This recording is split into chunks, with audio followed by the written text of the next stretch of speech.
Hey fellas, today I'm going to be breaking down how to beat Plushie Tycoon. I'm going to separate this walkthrough into 3 phases since not everyone is going to have the same goals, but the start of the game works the same regardless. The first phase is going to be the minimum needed to get the Plushie Tycoon avatar. The second phase is going to be about how to advance further into the game. And the third phase is for the people aiming to reach the top of the leaderboards and get a larger Neopoint payout at the end of the month. This game isn't necessarily difficult, but it's time consuming and it can be pretty tedious by the end of the month. I personally rank it just a little less frustrating than the Kadoatary. With all that being said, let's get into strategy. So there's 3 different end goals players could have. The most common is just reaching the 50,000 and 1 point Neopoint minimum to unlock the avatar. The second goal that some people are going to aim for is the most plushies sold. These players will end the game with less cash on hand and have a lower ranking on the leaderboard because they're continuing to produce and sell as much as possible right up until the end of the game. Having higher numbers of plushies sold increases the amount of actual Neopoints you're awarded at the end of the month. The last goal is reaching the top of the high scores board. Every 1,000 points you have on hand at the end of the month counts as 1 point towards the leaderboard. So someone who has a 150k high score points would have finished the month with 150 points in the game. To reach this goal, you have to stop producing plushies sooner or make sure to have smaller batches selling at the end of the month because only completely sold out batches count towards your cash on hand. This statement might not make a lot of sense if you're new to Plushie Tycoon, but it's going to make more sense soon. Where to begin? The day you start playing will depend on how many days there are left in the month if we're going for the high scores table. Taxes and rent are due on the 7th day from the second you click start game, so if there's 31 days in the month, you can avoid extra taxes and rent by starting on the 4th of the month. If there's 30 days in the month, you might want to start the game on the 3rd, and in the month of February, you can always begin on the 2nd day of the month. It isn't strictly necessary depending on your goals. If you're just going for the avatar, I've started as late as the 21st of the month and easily reached the goal of having 50k on hand. In fact, I've started playing on the 18th of last month and I still finished in the top 10 on the leaderboards with almost 15 million points on hand. With this guide, you'll easily be able to get ahead in the game. It's pretty easy once you understand how to navigate and how to operate the different parts of the business. So for phase 1, first we've got to create a Tycoon game. Click Create Store, and once you see a red Scorchio on the screen, click the main page button at the top. You'll see some red text with a link that reads, click here to customize the game time zone to your own. Whenever you select a time zone and press change zone, it'll show you the correct time in your area. I recommend not setting it to your actual time, but rather what time you'll be most active playing Neopets. The game runs on a 9 AM to 5 PM schedule depending on the time you set it to. Okay, for example, I tend to play on Kabul time because I'm online late at night and my factory and shop will be running while I'm actually online. I also wouldn't recommend setting it to any time zone that has a half-hour increment. It seems to mess up the warehouse loading times. Even with my warehouse maxed out to level 9, it was taking over an hour to load a couple of batches of 100. I'm not sure if that's an in-game issue or if I was just doing something wrong. It could have been a glitch, but just to be safe, I would avoid half-hour increments. If you're certain you're only aiming for the avatar, you can actually set your game to start even earlier in the day. So you would set your in-game time to be 10 or 11 in the morning, starting at whatever time you're going to start playing. That way you can just manufacture 1 batch a day and have it shipped, and it'll be sold during that first hour or 2 before you even log in. So you'll have money to start off the next day. Whenever you log in to do your dailies, I'd recommend stopping by Plushie Tycoon first, at least for the first day, and try to get the end game time as close to the time that you want it to be as possible. One tip about changing the time zone is whenever you click on change zone, the selector is going to default back to Neopets standard time, not the last thing that you selected. So you'll want to remember which thing you last selected because it won't remember it for you. Once you have the game time set up, you'll want to visit the links at the top of the page. These links are your top menu buttons, and they're going to move you from location to location. Visit your factory, your warehouse, and your store, and then go ahead and pay the fees for all of them to open up. Once you've paid your fees, go to your store. Inside your store, as well as all the other locations, there's going to be links below the images. These perform functions within that location. It sometimes can get confusing that there's a top menu and additional menus, and buying raw goods. There's even a subset menu. Eventually get the hang of it after playing for a little while. So inside our store, we're going to click on upgrades, and then for carpet, lighting, and store security, we're going to buy the third option for those. That's going to be standard carpet, gas lanterns, anti-theft tags. Only select the third option. It's not necessary to buy any of the upgrades lower or higher than these three options. Once you've bought those, click on advertisements on the bottom menu. For flyers, gifts, and candy, we're again going to buy the third option for each, which is going to be stickers, dry erase boards, and jelly beans. These upgrades and advertisements are the minimum requirement that you're going to need to move products in your store. I don't know too much about the game's code, but from what I've read, the dollar value of the upgrades you've bought is what determines how quickly product sells in your shop. The specific upgrades aren't what counts, but this combination will get you the dollar value to start generating money early on, and we can upgrade them later in phase 2 if you want to score higher than the avatar minimum. The next step is going to be to click on the top menu, purchase raw goods. The highest profit plushies in the game are going to be the yellow and the blue Ogren plushies, hence the reason the thumbnail for the video. As prices are determined by the complexity of the plushie you're making, Ogren plushies have a base complexity of 10, which is the highest possible, and they take 6 cloth per plushie to make, so that's also going to increase the complexity. We're going to aim for a specific complexity that's going to set the price range for our plushies in the hot zone. Plushies that cost anywhere between 100 and 110 Neopoints are going to sell the fastest. Any plushie that you manufacture that's outside of that price range is going to sell at a fraction of the speed. Now, when we're underneath the purchase raw goods section, we're going to use the lower menu button that says cloth, and it's going to open up a little table that you can select from. We're going to buy 12 blue cloth if the price of the blue cloth is under 500 points per roll. If the price of the blue cloth is more than 500 Neopoints per roll, we're going to buy 12 yellow cloth instead. And that's just the rule of thumb that I follow whenever I'm playing this game. You can mess around with it if you want to try things a little differently, but this is my recommendation. Yellow cloth Ogrens will always sell for 103 Neopoints, and then the blue cloth will always sell at 105 Neopoints. The red cloth will actually set the price over that 110 zone, and then the green cloth will actually make it sell for under the 100 range. So we want to stay outside of those. Next, we're going to click on stuffing, and then we're going to buy 2 Neo Cotton, and then go to accessories and buy 2 rare gems, and we're going to select Ogren for the species. Next, we'll go to packing, and then we're going to buy 2 velvet bags. This total combination is going to put us in the Goldilocks zone that I was talking about. Now, there is another method for doing this where you can calculate how much each batch will cost, and then you're going to wait until the total cost of goods drops below a certain range, so you can start doing 4 batches right off the bat, or even 6 batches. But I personally find that a little too tedious, especially for a first playthrough of the game. If this isn't your first playthrough and you're going for the leaderboards, you can calculate how many plushes you can make with 28,000 Neo points, including the cost of factory upgrades, and then wait until you can start at least 4 batches to start production. This is more efficient, and it will give you that big head start that you need to ramp up mass production later on in the month. Next, what we're going to do is we're going to go to your factory using the top menu, and then we're going to start 2 batches of 100 Ogren each. In your factory, the first thing we're going to do is we're going to go to personnel, and we're going to hire 250 trainees and 24 managers. You start with 1 permanent manager, and you can never get rid of them.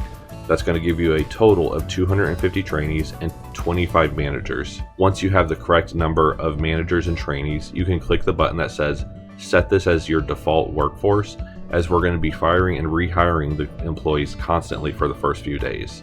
Now, do not start this step unless you're for sure you can come back in exactly 1 hour to fire your workforce. Also, be sure to keep up with the Neopets social media profiles. The first month I tried playing this, I failed to fire my staff, and I had to restart the game because I went bankrupt. And just 2 days later, I had restarted the game, and the site was down for maintenance for like 6 hours, so I wound up failing and having to start the game for a 3rd time. It can be kind of frustrating if that happens, so just be aware of what other things could be going on with the site during a game.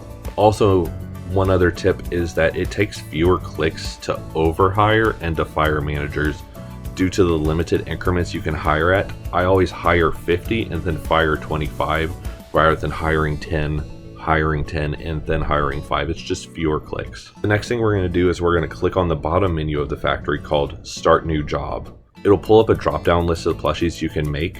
Once you select the type you want to manufacture, it'll automatically take you to the next step after a moment. Don't hit Start New Job a second time. The button will still be underneath the drop-down menu, and it makes it seem as if you need to hit it, but it's just going to redirect you back to the page you're currently on.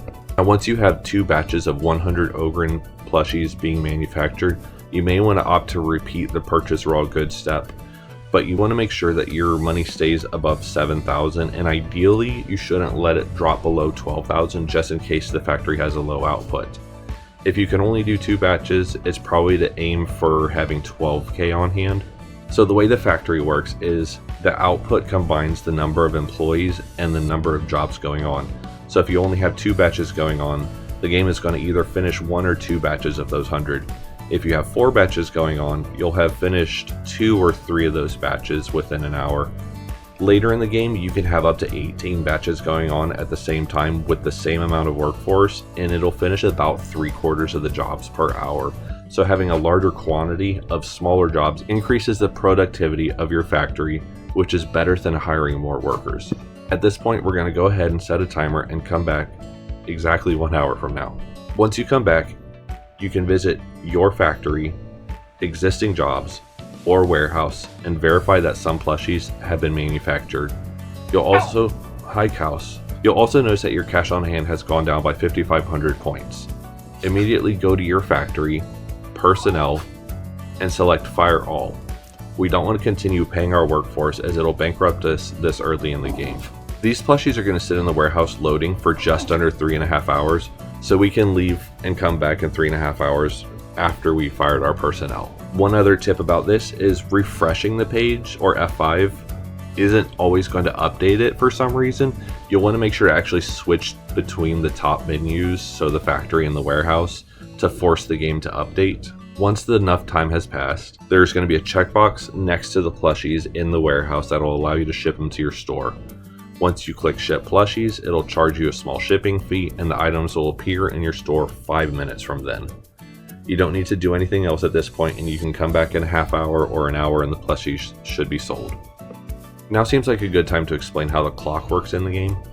Instead of each process having a timer, everything in this game refreshes once per hour, with the exception of your warehouse.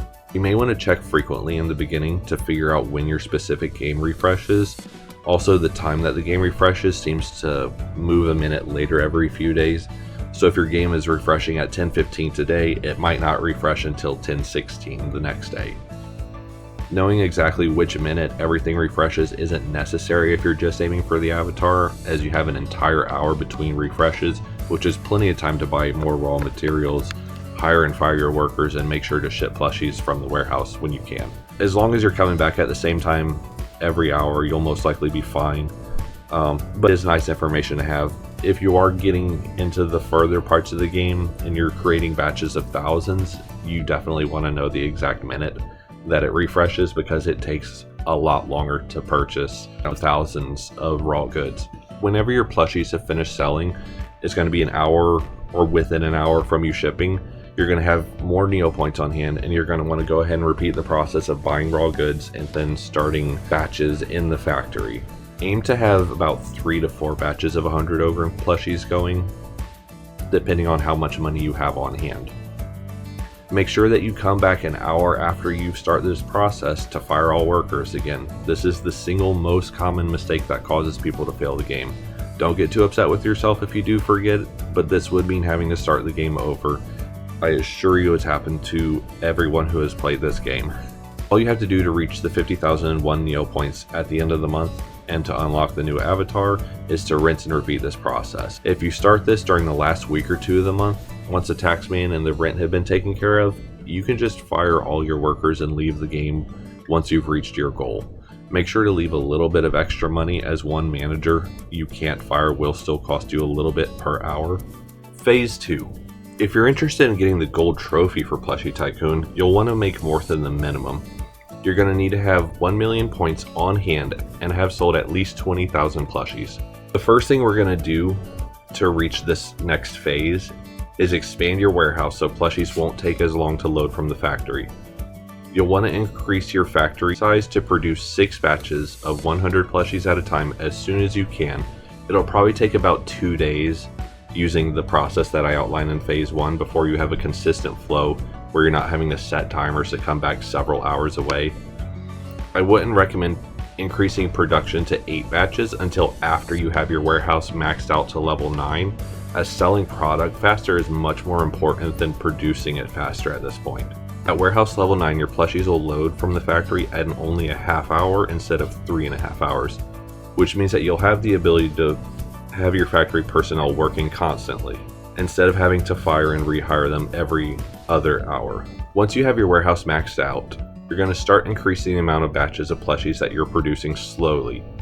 The key to phase 2 is not manufacturing the maximum amount that you can do during your first order when you reach warehouse size 9. You're going to want to alternate having a set of plushies going in your factory and having a set in your warehouse or your store every hour. For example, if you have enough Neopoints to start 6 batches of plushies, just go ahead and start 4 batches this hour, and then the next hour while they're loading in the warehouse you can start a couple more batches going in the factory.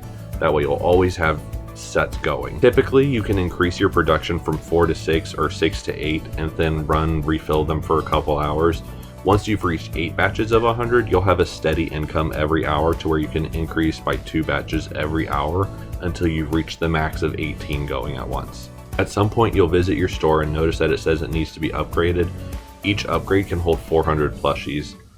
The store is special in that it's the only thing in the game that you can upgrade without being charged immediately for expanding, so feel free to expand it as early as needed. Once you get into larger quantities, you'll notice that plushies aren't selling out every update. At that point, you can start adding to your upgrades and advertisements. I would max out the 3 first options and then come back later once you've gotten at least 300 grand on hand before maxing out all the other upgrades and advertisements. Again, you can just rinse and repeat this process every day until you reach the 1 million on hand and having 20,000 plushies sold, plus a little bit extra for tax and rent if you have another payment before the month is over, and you'll easily snag yourself a gold trophy. And finally, phase 3. Phase 3 is just for the people who really want to reach the top of the leaderboards. You can also aim for the maximum payout for selling 2 million or more plushies in a month, but honestly, I wouldn't recommend it. You're going to be playing for 9 hours a day, 7 days a week for an entire month for the maximum payout of 320,000 Neo points. In the new era of Neopets, that's what I earn in an average day just from doing my dailies. In the beginning, I said that the game runs on a 9 to 5 schedule, but the truth is that the factory runs from 9 to 5 and the store runs from 10 to 6. So you'll be able to sell a full 8 runs of plushies every day. In phase 3, we're going to be aiming to start producing bulk quantities, around 100,000 plushies per day, and that's going to start somewhere around the 13th of the month. Once you're into the 3rd phase of gameplay, your strategy is going to move from how many can I produce, sell per hour, to how many can I produce today for my warehouse to ship and sell tomorrow. The amount of time it takes to load plushies in the warehouse is a combination of factors. It's a combination of the size of the batch and the total number of plushies in the warehouse. So you'll want to reference Grundy Tycoon for more details. I'll go ahead and put a screenshot of the loading times up. To ship larger quantities, you're going to have to use this technique called cascading. In cascading, you're going to make a variety of batch sizes so that you can offload smaller batches of plushies as soon as they're ready to ship and refresh the page so it recalculates how many plushies are in the warehouse and then ship more plushies. And we're just going to repeat the process over and over until all the plushies are finished shipping. There's a few different strategies I've seen on Reddit. One was that all 8 updates, you're going to be doing incrementally smaller batches. So the first update, you're going to go with the largest batch you can. 18 batches or 14 batches of 3,300 plushies. The next update only doing 2,800. The next batch doing 1,800 at a time. And then 1,400, 1,200, 900, 800, and 600 for the final one of the day. The other strategy, which is a little closer to what I personally do, is each hour of the day starting a variety of different size batches. So I'll start a batch of say 300 plushies, a batch of 500, 700, 900, 11, 13, 15, 17, so on and so forth. until I'm manufacturing as many as I can at once. Now, I personally haven't gone as far as to reach that 2 million point in sales, so I can't tell you which one of these two methods objectively works the best. I haven't tested them side by side, but both of them have been reported to work. And as I wrap things up, I do want to just give a special thanks to Ellen, Rose, Nikki, Parker, and the countless other people who have put in so much time and effort into researching how Plushie Tycoon mechanics work. A lot of this data goes back as far as 2004, and it appears that there's been continued research and updates as recently as 2013. This is one of the first games where I've used other people's research as my primary source. I haven't really had to do a whole lot of this figuring things out for myself, so I really appreciate the time that everybody's put into figuring out the ins and outs of this game. I hope that this visual audio guide is a little more helpful than some of the written guides. I know everybody has different ways of learning things. I hope you all have a nice day, and catch you later.